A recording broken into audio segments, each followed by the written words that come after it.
Mojuba, seja bem-vindo a uma aula de idioma Yorubá comigo, Olukovander. Na aula de hoje, nós iremos aprender sobre plural, o plural das palavras em Yorubá. E para que nós possamos aprender o plural das palavras em Yorubá, nós temos que entender primeiro uma regra.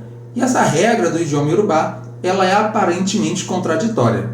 Essa regra diz que nenhuma palavra em Yorubá termina com consoante. É isso mesmo. Vocês estão vendo isso? Gravem isso.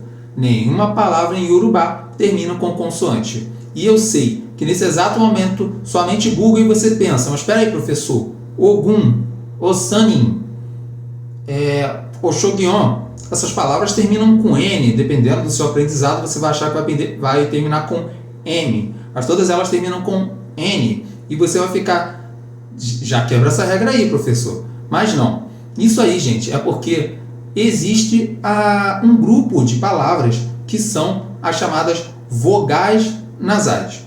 No português, nós temos as vogais e nós temos as consoantes.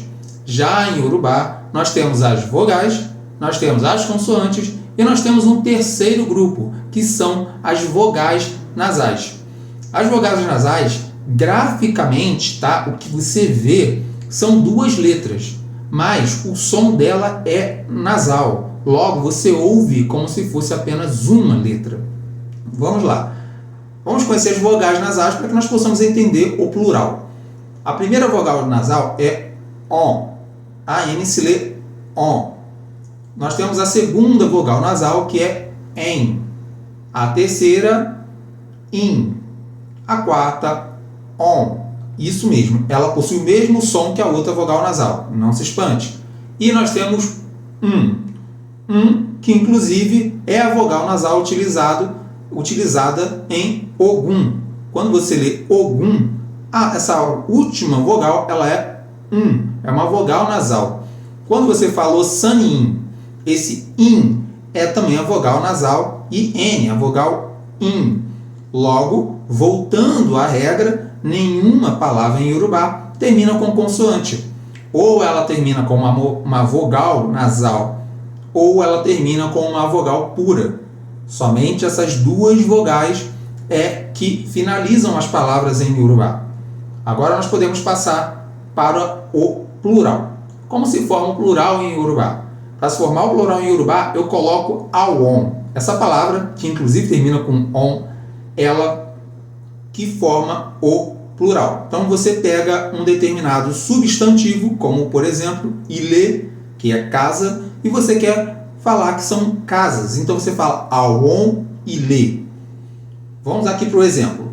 Eu tenho aqui awon ile, ou seja, casas. E não falo ileis, só se você estiver falando em português. Quando nós estamos falando de Yorubá, você coloca awon para indicar que está no plural. Awon ile. Se eu quero falar em filhos, então eu falo awon omon. Se eu quero falar em, por exemplo, caminhos, né? Caminho é onon. E já caminhos, no plural, mais, né, dois ou mais, eu falo awon onon. Essa é a regra do plural em Yorubá. Claro que há outras regras que futuramente eu vou trazer aqui para que vocês possam conhecer, tá bom? Eu espero que você tenha aprendido aí um pouco mais, um pouco melhor sobre o idioma Yorubá, tá bom? O Dabo.